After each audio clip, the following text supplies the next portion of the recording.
ज़िंदगी लीडर तलाश करते करते ही गुजर जाती है और हम खुद को ही नहीं तलाश कर पाते। हम खुद लीडर हैं, हम रहनुमा हैं, उनके जो हमारे ज़ेर असर काम करते हैं। ये मैं खुद से नहीं कह रहा, ये अल्लाह के नबी हज़रत मोहम्मद सल्लल्लाहु अलैहि वसल्लम का फरमान है।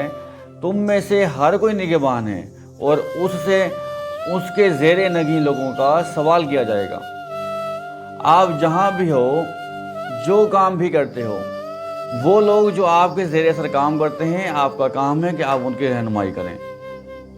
मगर उनके रहनुमाई के काबिल होने के लिए आपके लिए ज़रूरी है कि पहले आप खुद अपने लिए रास्ता तलाश करें। खुद उस रास्ते पर चलें जिस पर आप दूसरों को चलाना चाहते हैं, जिस पर चलना कामयाबी है।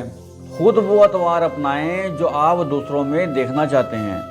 खुद को ठीक करें, खुद एक मिसाल बने, अपने आप की फ़िक्र करें। पहले अपने ऊपर मेहनत करें, अपनी ज़ात की तामीर करें, ताकि आपको देखकर दूसरे भी आप जैसे बन सकें और आपके पास खुद से होने वाले सवाल का कोई जवाब मौजूद होना चाहिए।